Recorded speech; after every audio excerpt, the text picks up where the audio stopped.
Jafir major अकरम से मुलाकात के 5 रोज बाद एक रात गहरी नींद सो रहा था। उसके फरिश्तों को भी इल्म न हो सका कि कब उसके फ्लैट में नकाब पोश दाखिल हुए। उन्होंने बूढ़े खानसामा को एक ही धमकी में खामोश करवा दिया था और जाफिर को सोते में ही बेहोश करके उठा कर ले गए थे। बूढ़े खानसामा को चंद मिनट बाद ही पुलिस के बावर्दी मुलाजिमीन का सामना करना पड़ रहा था। पुलिस वालों ने उसे सख्ती से तंबीह की थी कि वो किसी को भी वाकयात की असलियत नहीं बताएगा और फोन पर या जाती तौर पर जो कोई भी उसके मालिक से मुताल्लिक दरियाफ्त करे उसे यही बताएगा कि वो सुबह काम से गया था, अभी तक वापस नहीं आया। खानसामा ने धूप में बाल सफेद नहीं किए थे। उसने भी सारी जिंदगी बड़े लोगों के बर्तन मांझे थे। वो समझ गया था कि दाल में कुछ काला जरूर है और उसके मालिक को डाकू नहीं, सिक्योरिटी के लोग उठा कर ले गए हैं। उसने उन लोगों को अपने मुकम्मल ताउन का यकीन दिलाया था।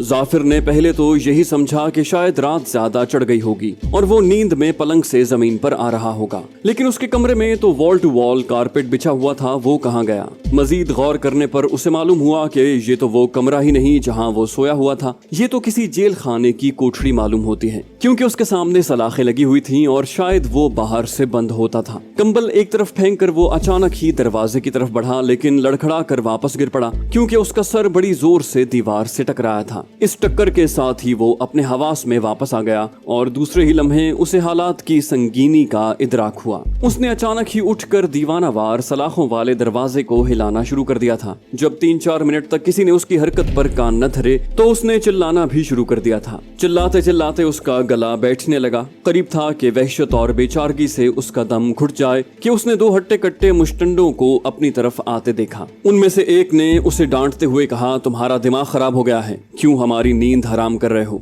जाफिर को अपना दम घुटता हुआ महसूस हो रहा था। क्या बकवास है? कौन हो तुम लोग? मुझे यहाँ क्यों लाया गया है? उनमें से एक ने कहा, कौन लाया है? गधे के बच्चे, यहाँ कोई किसी को नहीं लाता, तुम खुद आए हो। ये पागल खाना है और तुम्हारे लवाहिकीन तुम्हें दाखिल करवा गए हैं, 1 साल का खर्चा भी दे गए हैं। दूसरे ने कहकहा लगाया, कमाल है, इसे इल्म ही नहीं कि कौन यहाँ लाया है। 3-4 मिनट तक उल्टे सीधे सवालात के उल्टे सीधे जवाबात सुनने के बाद जाफिर को यकीन होने लगा था कि वो वाकई पागल है। उसने अब बाकायदा गुस्से, बेबसी और खौफ से पागलों जैसी हरकतें शुरू कर दी। करीब था कि वो अपना सर दीवारों से टकराने लगे जब किसी तरफ से उसने 3-4 डंडा बरदार उस तरफ आते देखे, जिन्होंने उसे गिरबान से पकड़कर सेल से बाहर खींचा और उसकी धुनाई शुरू कर दी। उन्होंने बतौर खास ये एहतियात मलहूज खातिर रखी कि कोई जख्म उसके जिस्म पर न आने पाए। जाफिर को समझ नहीं आ रही थी कि उसके साथ क्या होने जा रहा है। बेबसी से वो पिटता रहा, कोई उसके सवाल का जवाब नहीं दे रहा था। जब मार खाते खाते वो अधमुआ हो गया तो उन लोगों ने दोबारा उसे इसी कोठरी में बंद कर दिया।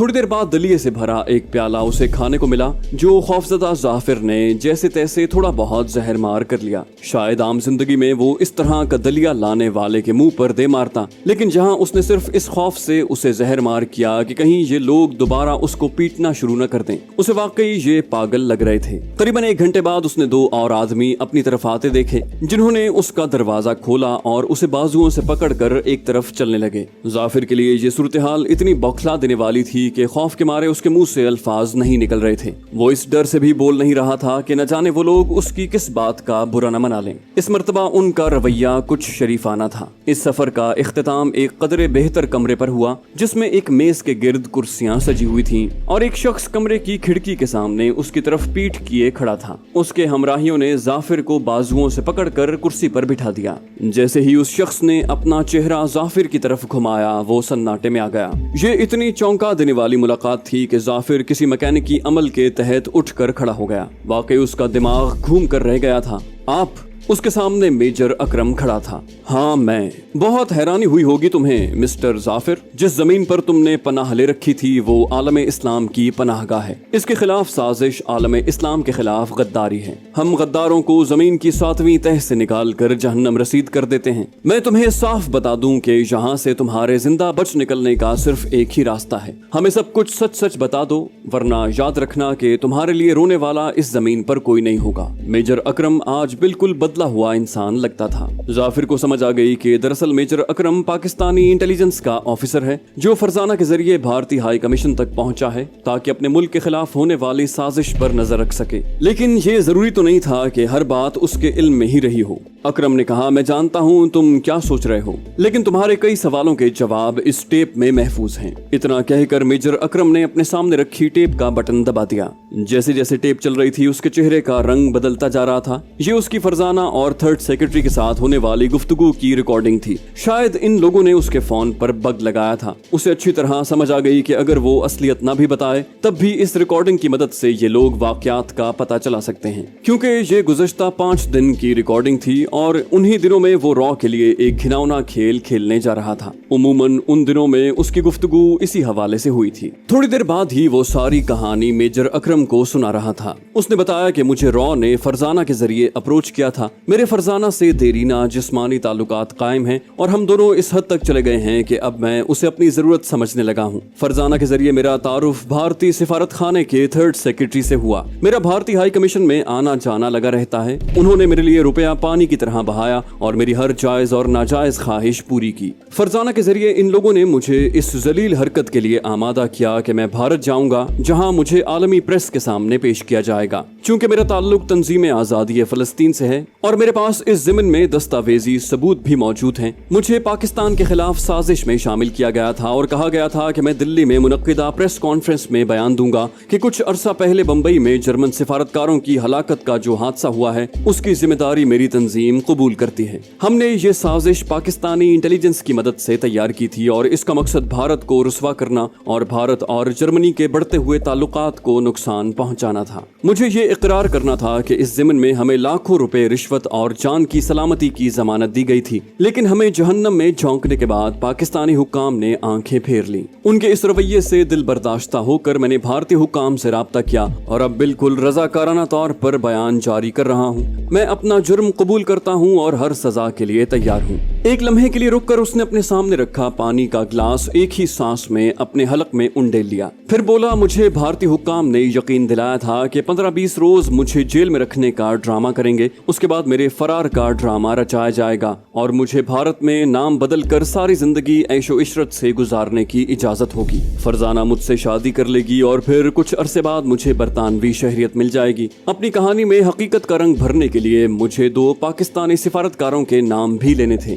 जो दिल्ली के पाकिस्तानी हाई कमीशन में काम करते हैं। मैंने अमलन उन लोगों से मुलाकात करनी थी। कोई भी बहाना मुलाकात के लिए मुझे बताया जाता, जिसके बाद मेरी तस्वीर उनके साथ खींच ली जाती और यही तस्वीर फिर आलमी प्रेस के सामने बतौर सबूत पेश कर दी जाती, जिसके बाद शक की कोई गुंजाइश बाकी नहीं रह जाती। जाफिर ने अपने बयान के खात्मे पर ऐसा महसूस किया जैसे उसके सर से मनोबोझ उतर गया हो। उसे अब वाकई पछतावा होने लगा था कि पाकिस्तान जैसे आलम इस्लाम के कले और पनाहगाह पर ही नकब लगाने जा रहा था। उसने एहसान फरामोशी की बड़ी घटिया रिवायत कायम की थी। शर्म से उसका सर झुक गया था। दरवाजा खुलने की आवाज पर जब उसने सर उठाया तो दिल ही दिल में बेसाख्ता अपने अंधे होने की दुआ मांगने लगा। उसके सामने फलस्तीन का सफीर खड़ा था जिसकी आंखों से खून बरस रहा था। सफीर मौसूफ को अच्छी तरह जानता था। सफीर को इजहार नफरत के लिए ज्यादा सख्त अल्फाज शायद नहीं मिल रहे थे। बोला, गद्दार, जलील इंसान, तुझ पर खुदा की लानत हो। जाफिर बोला, मैं शर्मिंदा हूँ। मैं मरकर भी अपने गुनाहों का कफारा अदा करूंगा। मैं अंधा हो गया था, पागल हो गया था। खुदा के लिए मुझे एक मौका दीजिए। मैं इन दरिंदों को तबाह करके रख दूंगा जिन्होंने मुझे वरगलाया। वो बच्चों की तरह सिसकियां लेकर रोने लगा। शायद उसे एहसास नहीं रहा था कि उसका मुर्दा ज़मीर जब कभी जिंदा हुआ तो उसके लिए कयामत ढाएगा। सफीर ने कहा, तुम्हारा जुर्म नाकाबिल माफी है। तुम जैसे हवस के मारे दरिंदों ने आज तक अपनी कौम के खून को पानी की तरह फरोख्त किया है। बेशरम, वो दिन याद करो जब तुम्हारी माँ और बहन को दिल्ली एयरपोर्ट से वापस लौटा दिया गया था। तुम्हें कहीं पनाह नहीं मिल रही थी और जिस बरादर मुल्क ने तुम्हें पनाह दी तुमने उसको डसना चाहा। तुम क्या समझते थे कि हम तुम्हें इस जलील हरकत के बाद जिंदा बच जाने का मौका देंगे? हम तुम्हें कुत्ते की मौत मार डालते। Kill him. सफीर मौसूफ ने नफरत से उसकी तरफ उंगली उठाते हुए मेजर अकरम से दरखास्त की। जाफिर बोला, हाँ, मुझे मार डालो। वाकई मेरा जुर्म नाकाबिल माफी है। मैं आस्तीन का सांप हूँ। मेजर साहब, मुझे गोली मार दें। आलम वहशत में उसने अपना सर जोर जोर से मेज से टकराना शुरू कर दिया। बिजली की तेजी से लपक कर मेजर अकरम ने उस पर काबू पा लिया। नॉर्मल रहो बेवकूफ, अपने औसान बहाल रखो, अभी तुम्हारी नीयत खराब हुई थी, खुदा का शुक्र करो अभी तुमसे कोई जुर्म सरजद नहीं हुआ, तुम पर तौबा का दरवाजा खुला है, हम तुम्हें इसका मौका जरूर देंगे। दुख तो इस बात का है कि जलील दुश्मन ने हमारे खिलाफ हमारे मुसलमान भाइयों को इस्तेमाल करना चाहा। मेजर अकरम किसी गहरी सोच में डूबा दिखाई दे रहा था। जाफिर को वो अपने साथ ही लेकर आया था। इस मर्तबा जहाँ वो पहुंचे थे वहाँ उन दोनों के अलावा और कोई नहीं था। सफीर मौसूफ वापस जा चुके थे। जाते ही उन्होंने जाफिर से कहा था कि उसकी माफी की एक ही सूरत है कि उनके पाकिस्तानी भाई उसे माफ कर दें, वरना शायद खुदा भी उसे माफ न करे, क्योंकि वो गुनाह अजीम का मुर्तकिब हुआ था। मेजर अकरम की जहाँ दीदा निगाहें उसके दिल के अंदर उठने वाले तूफान की एक एक लहर का जायजा ले रही थी। उसने अंदाजा लगा लिया था कि जाफिर का सोया हुआ जमीर करवट लेकर बेदार हुआ है और अगर उसे गुनाह का कफारा अदा करने का मौका न मिला तो शायद वो खुदकुशी कर ले। उसने आला हुकाम से बात कर ली थी और अब ISI के पुरमगज जाले चाणक्य के बंदरों को आटे दाल का भाव बताने जा रहे थे।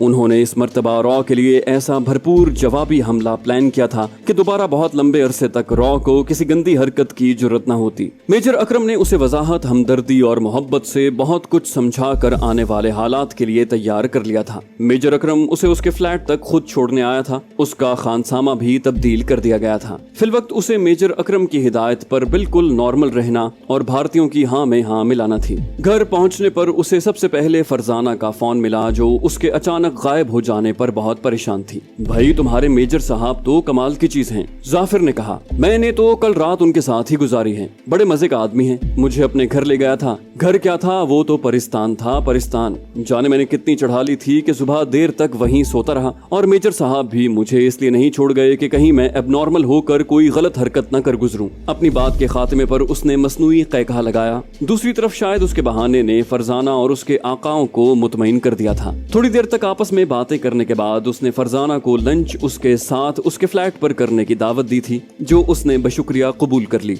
मेजर अकरम ने उसकी पीठ थपक कर उसे शाबाश दी और एहसास दिलाया कि वो मुकम्मल तौर पर उनकी हिफाजत में है। अब कोई उसकी तरफ मैली आंख से भी नहीं देख सकता। फिर वो चला गया। फरजाना हस्बे वादा आ गई थी। उसका इस्तकबाल जरूरत से ज्यादा गर्मजोशी के साथ जाफिर ने किया था। दोनों एक दूसरे से खासे बेतकल्लुफ हो रहे थे, लेकिन फरजाना ने उसे कह दिया था कि भारत में उसका काम खत्म होने के फौरन बाद ही वो शादी कर सकेंगे। दोनों ने आने वाले अच्छे वक्त से मुताल्लिक गुफ्तगू शुरू कर दी। मेजर अकरम की हिदायत के मुताबिक जाफिर ने ज्यादातर गुफ्तगू थर्ड सेक्रेटरी के हवाले से की थी। वो बार बार फरजाना से थर्ड सेक्रेटरी की तरफ से की गई पेशकश की जमानत मांग रहा था और फरजाना को उसे मुतमईन करने के लिए बार बार सारी बात दोहराना पड़ती। उसने बातों बातों में कई काम की बातें उस तक पहुंचा दी, सिर्फ ये साबित करने के लिए कि रॉ के लोग जो भी वादा करते हैं वो पूरा किया जाता है। बेचारी फरजाना को ये इल्म न हो सका कि न सिर्फ उन दोनों की गुफ्तगू रिकॉर्ड हो रहे हैं, बल्कि बड़ी महारत से उसे सेल्यूलाइड के फीते पर भी मुंतकिल किया जा रहा है। इससे पहले दारुल हुकूमत के बड़े होटलों में उसकी थर्ड सेक्रेटरी के साथ होने वाली मुलाकातें भी कैमरे की आंख ने कागज पर मुनक्किस कर दी थी। जाफिर मुकम्मल ताउन कर रहा था। उसने इस तरह बातों में फरजाना को उलझाया था कि उसकी जबानी बम्बई में होने वाला खूनी ड्रामा मुकम्मल तफसीलात समेत रिकॉर्ड हो चुका था। यही मेजर अकरम की जरूरत थी।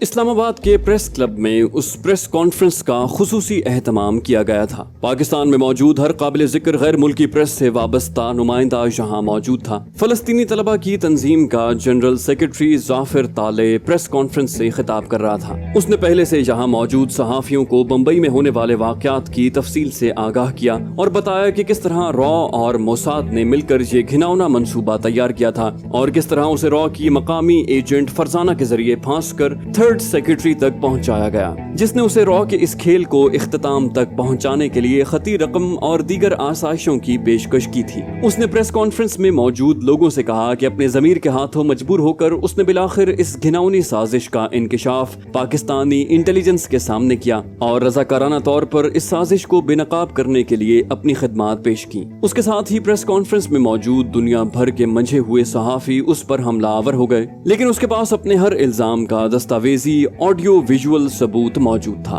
उसने रिकॉर्ड की हुई गुफ्तगू और अपनी और थर्ड सेक्रेटरी के दरमियान होने वाली मुलाकातों की तस्वीर और वीडियो फिल्में भी दिखा दी। कोई भी तो ऐसा सबूत नहीं था जो कि उसके बयान को झूठा साबित करता। हर शख्स यकीन कर सकता था कि जो कुछ जाफिर ने कहा है वो ठीक है। इस सवाल के जवाब में कि इस प्रेस कॉन्फ्रेंस का एहतमाम किसने किया है, उसकी बजाय उसके साथी ने जवाब दिया, फलस्तीनी तलबा ने। और हमने ये तमाम सबूत भी खुद ही इकट्ठे किए हैं। हम सारी दुनिया को बता देना चाहते हैं कि पाकिस्तान दुनिया के हर मुसलमान का घर है और इसकी तरफ उठने वाली कोई भी मैली आंख हम निकाल देंगे। हम अपनी पनाहगाह को दुश्मन के रहमो करम पर नहीं छोड़ सकते। उसके साथ ही भारत में रचाए जाने वाले रॉ और मोसाद के मुश्तरका ड्रामे की मुकम्मल टाइप शुदा तफसीलात वहाँ तकसीम की गयी। अगला दिन शायद रॉ के डायरेक्टर अमरीश पुरी की जिंदगी का मनहूस तरीन दिन था। सारी दुनिया के प्रेस की चीखती चिल्लाती सुर्खियां उसके ढोल का पोल खोल रही थीं। फरजाना को पाकिस्तान में गिरफ्तार कर लिया गया था। उसकी निशानदही पर ही उसके मददगार भी धर लिए गए थे।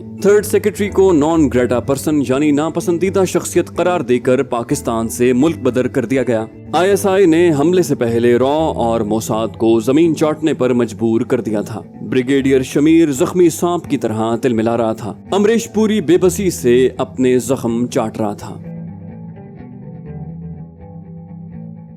जाने से पहले इस वीडियो को लाइक कर दीजिए। इंशाल्लाह आपसे अगली किस्त में मुलाकात होगी। तब तक अपना और अपने इस चैनल का ख्याल रखिएगा। अल्लाह हाफिज।